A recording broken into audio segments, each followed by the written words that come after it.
Welcome to the Candidate Forum, sponsored by the Treasure Coast Community Impact Team and the St. Lucie County Tea Party. My name is Susan Meal, and I live in Indian River County, and I'm somewhat aware of the issues that the whole region faces.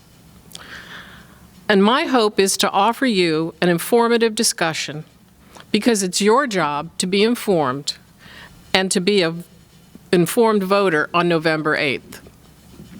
I'm here today with Larry Leet and Sean Mitchell, the two candidates for the St. Lucie County Board of County Commissioners from District 2. Welcome, Mr. Leet.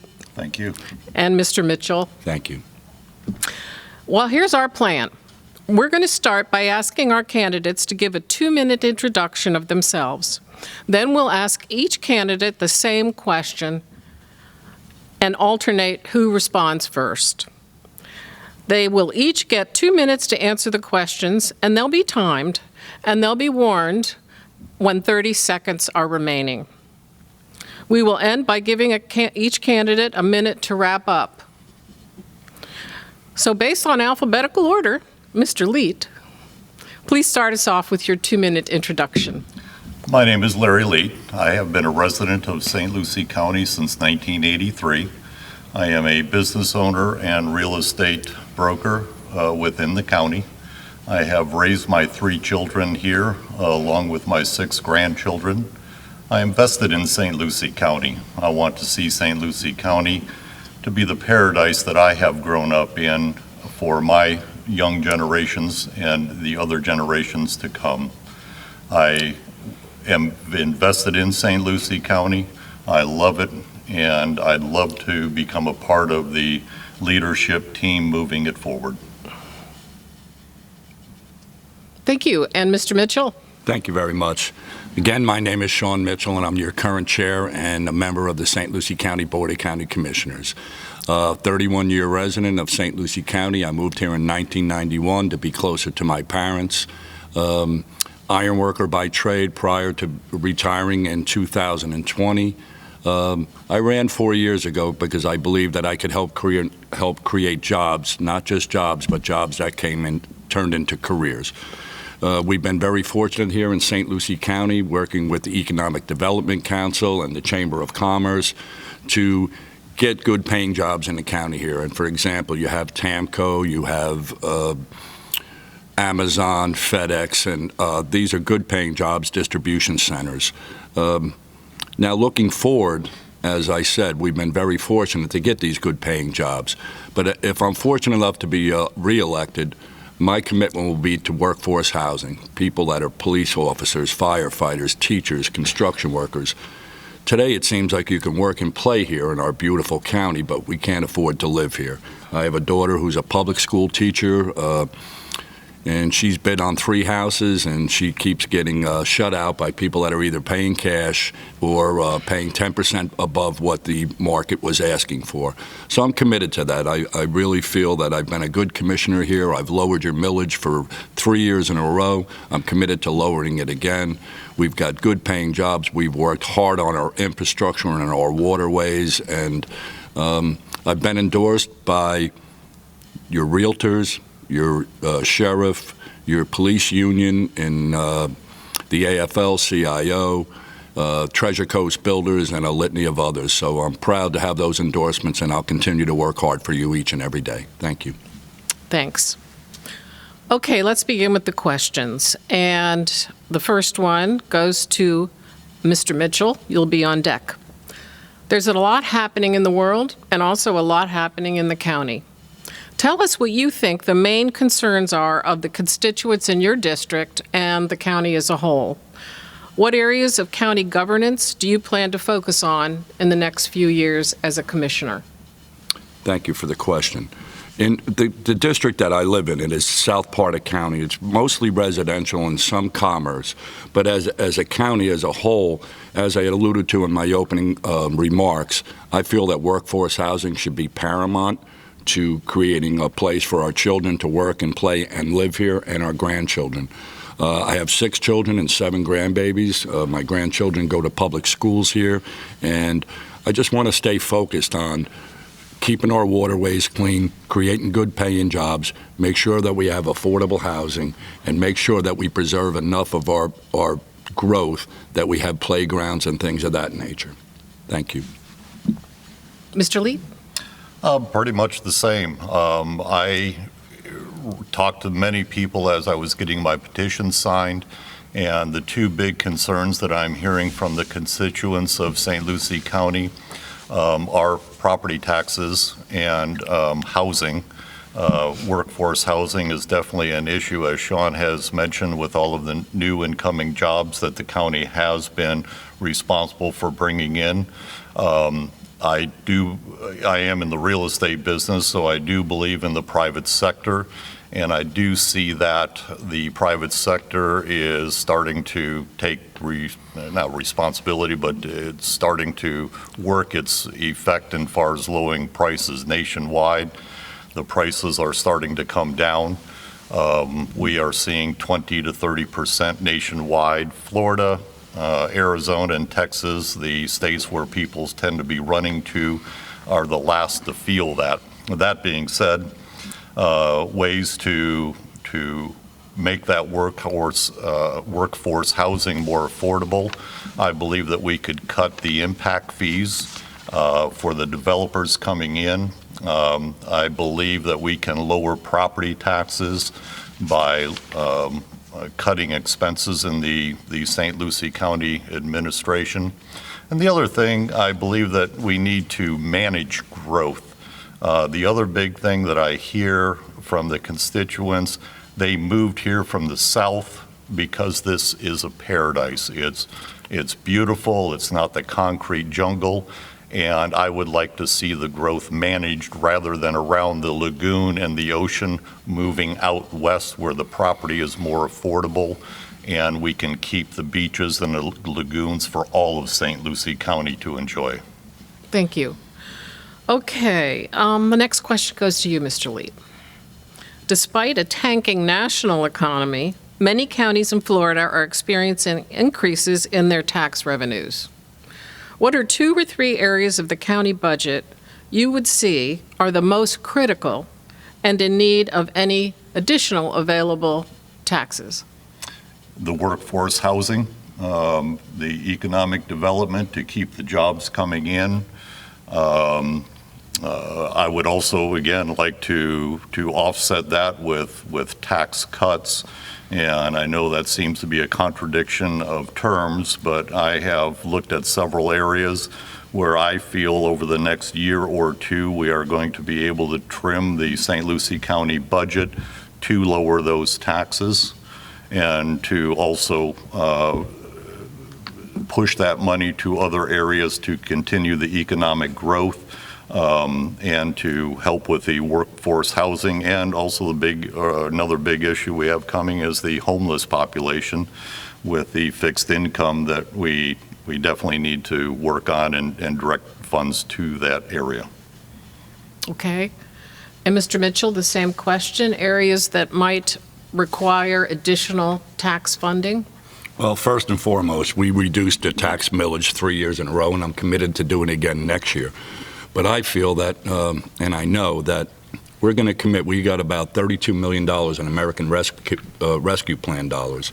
We allocated the majority of that money to septic and sewer and things of that nature, and utilities, because we know by the year 2045, we're going to have 600,000 residents in St. Lucie County. That's like taking a whole nother city of Port St. Lucie, 250,000 more people. So we have to have the utilities ready, the water and the sewer, to make sure that our businesses and our residences here don't have septic.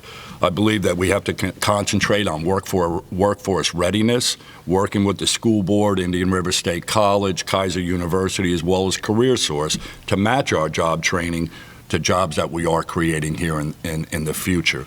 Infrastructure, we have to ensure that our transportation networks keeps pace with the growth. Also collaborate between our local, our state, and our federal agencies to make sure. We've been very fortunate here in St. Lucie County. The key word, especially with the state legislature, is match. So in other words, if you're applying for say a $500,000 grant, which we applied for, they want to match. So we take those dollars, and that's a great return on your investment. Also, the quality of life. We have to continue to fight for the high quality of life regards to public safety, clean waterways, recreational and cultural activities. This past year, out of the CARES Act money, we allotted $5.1 million to the Sheriff's Department for tasers and body cams. Not only does that protect the deputy, but it protects the suspect, too. Thank you. Okay, thank you. Third question, and we're starting with Mr. Mitchell on this one. The good news, bad news part of these questions is that we're anticipating those hard financial times on the horizon.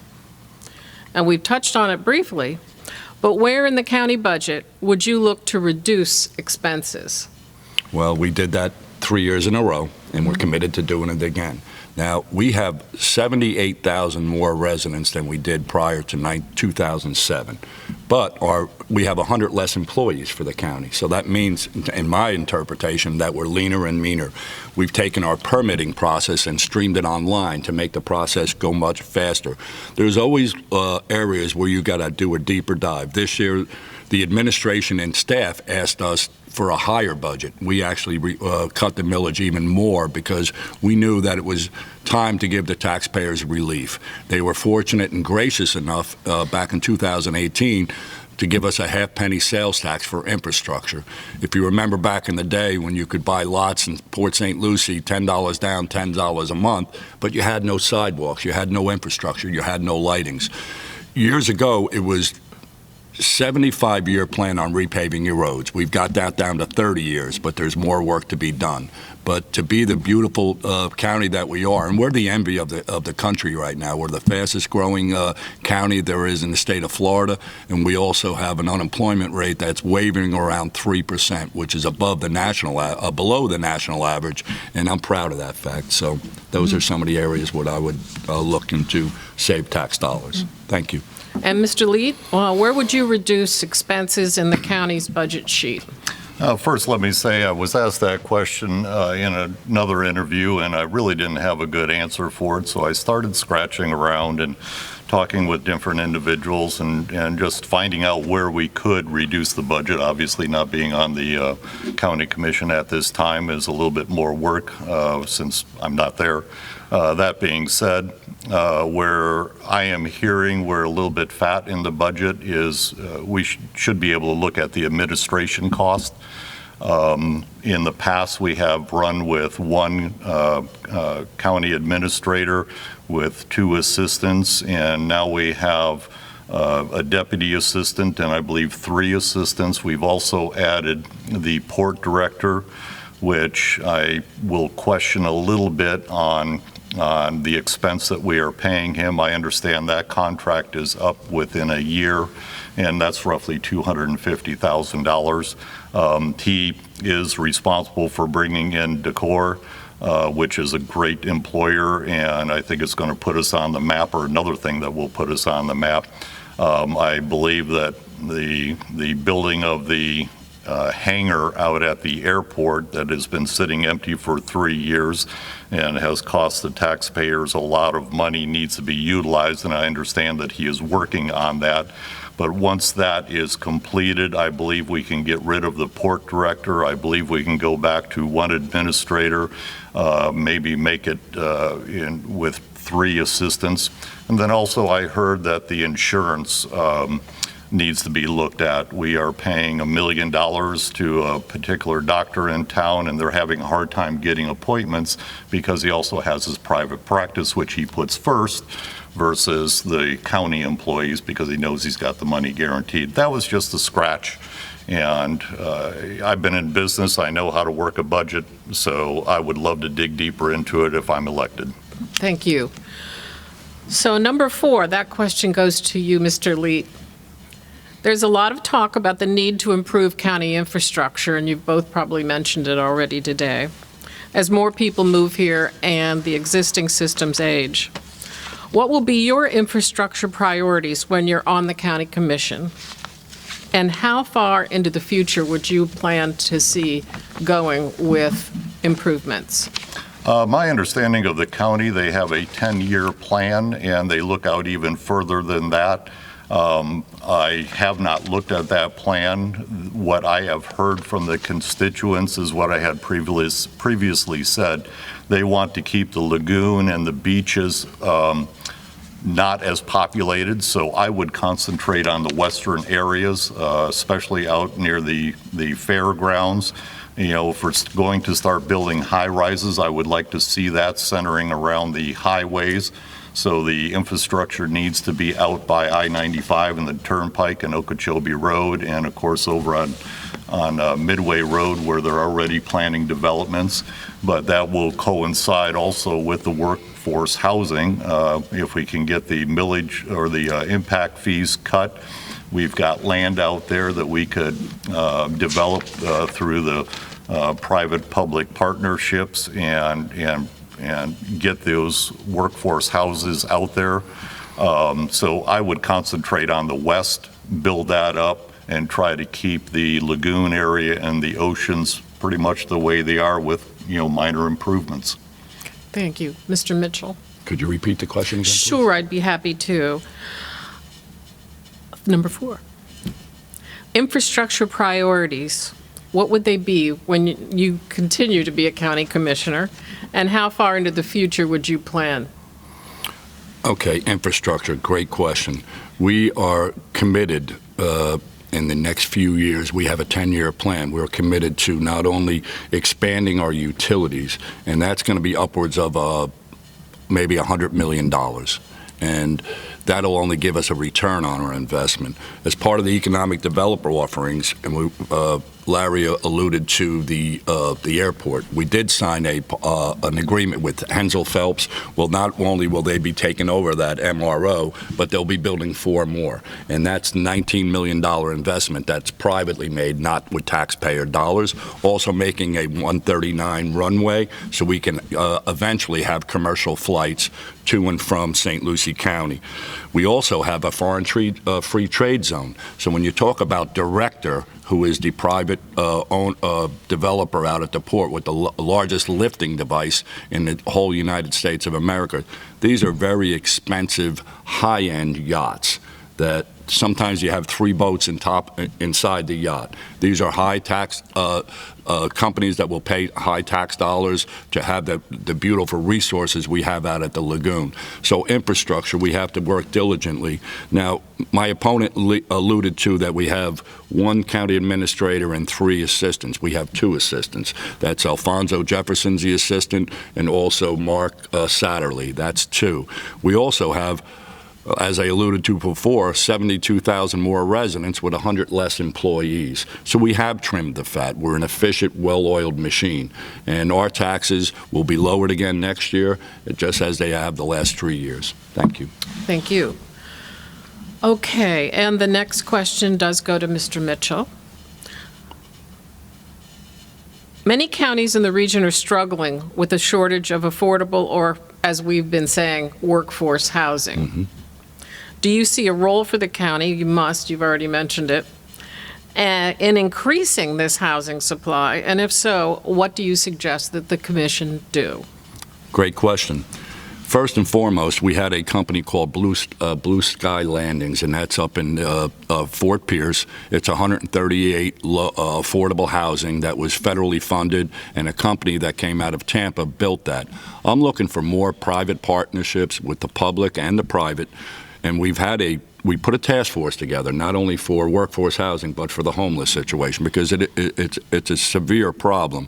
People with mental health and things of that nature, we have to help those people. So I'm committed not only to meeting with state legislatures, federal people, and work with our lobbyists. We have former Senator Pruitt, who's a lobbyist for us, to make sure we go chase those federal dollars, so we don't have to put the stress of the cost on the home or on the back of the taxpayer. So I will work diligently for private-public partnerships, work with the federal government and our state legislators to make sure that we get ahead of that curve, because it's a severe problem. Thank you. Mm-hmm. And can you repeat the question, please? Certainly. Mr. Leet, would you propose the county take action to increase affordable housing? And if so, what would those actions be? Pretty much what Sean had said. The works are already in place. Again, I would concentrate on the western areas because of the price of the land being less than it is in the city. The task force that he had mentioned, I have read about and agree 100% with it. We have the homeless situation, balancing the budget. I would like to see something similar to the Children's Services Council involved in the homeless. I talked to the operator of that, Sean Boyle, and it's a unique situation. They have 37 nonprofits that they can direct their phone calls to help these individuals, and I believe the same can happen within the low-income housing and the homeless, to keep the taxpayer burden at a minimum and help the people that actually need the help. I would like to see that task force combine the services, maybe rename that department. And again, as far as the workforce housing, the infrastructure needs to be in place, so you have to get the sewer and city water, which I understand is already in the progress of being implemented, and I would support all of that. Okay, thank you. You mentioned the children's services component of the county budget. So there are 2 or 3 components of your budget that we haven't mentioned. And I believe, this goes to Mr. Leet. The Children's Services is a special taxing authority. Is that correct? Yes. And the sheriff's office has its own separate budget, but I believe you oversee it and approve it. So in those special taxing authorities, and there are probably others, are there ways for you as a county commissioner to get deeper into the cost and expenses? Because all of those millage rates and taxes that go to those entities also increase the homeowners' costs. Are there those areas that you feel there's some room to look at in terms of expenses? I'm sorry, that's you, Yes, Mr. Lee. absolutely. Being in real estate, when the Parkland shooting came down, Ken Mascara came in and explained to the realtors so that we can explain to the people coming in what he is doing to keep our schools safe. And he, obviously has put in resource officers. I believe he added something like $1 million to the sheriff's budget to implement that program, which I 100% agree with. I did ask the question if he had ever thought about arming the teachers, and his immediate response was absolutely not. And I followed up that question with, what if we had people that volunteered to do it, and we put them through a special training that they had to pass, do it annually, set up some type of program to implement that. And he said he had never thought about that. I've never heard anyone else mention it. Obviously, it's been talked about on the national news with the retirement that we have here, and I say retirement, retirees that we have here. We have a lot of law enforcement that is bored. That when I was getting my petition signed, were saying, yeah, I'd love to, go through a training program and sit at the school for 4 hours or so. And I believe if we implemented a program like that, we could reduce the sheriff's budget.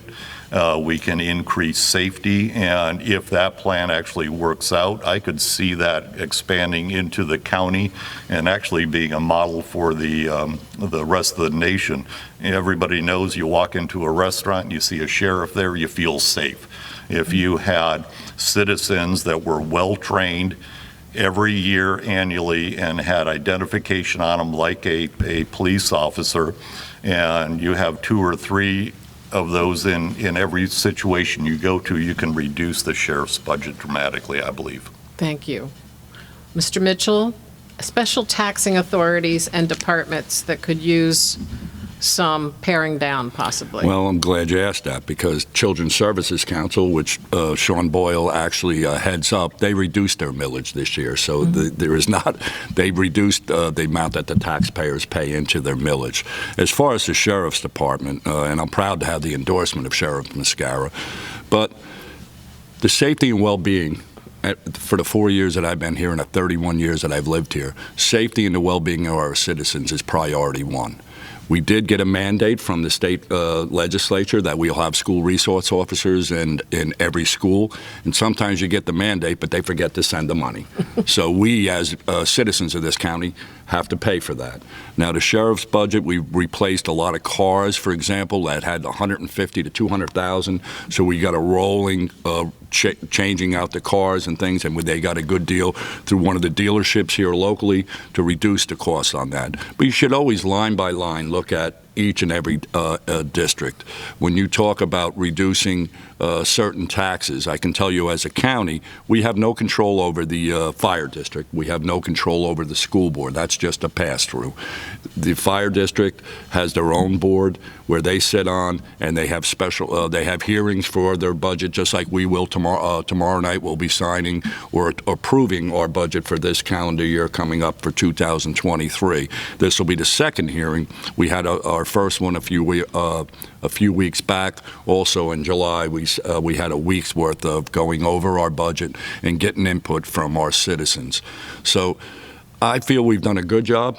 We can always do better and keep, as I alluded to before, I'm committed to reducing your millage again next year, as I have in the last 3 years, but also protecting the money that we have in our retention of. You have to put money in reserves, and the reason I say that, God forbid if you get a hurricane, FEMA always claws back the money, or if we have a downturn in the economy. So it's important, very paramount, to keep the reserves where they are. Thank you. Thank you. Okay, I think that we pretty much have covered most of the questions we had for you both.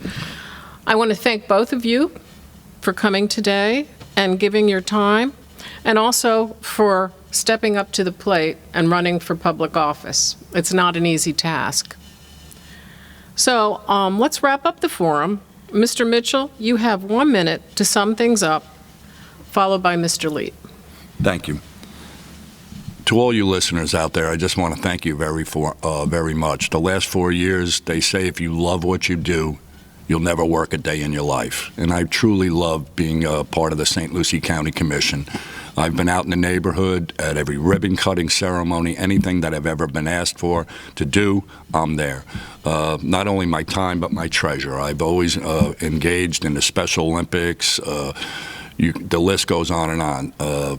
Children's Services, as Larry alluded to. Also, Special Olympics. I have a daughter with Down syndrome, so that's special to me. But it's been an honor and a privilege, and I promise you I will work just as hard as I have the last 4 years to make sure that you are represented. I have 2 eyes, 2 ears, 1 mouth. I like to listen, learn, and then vote. Thank you very much. Thank you.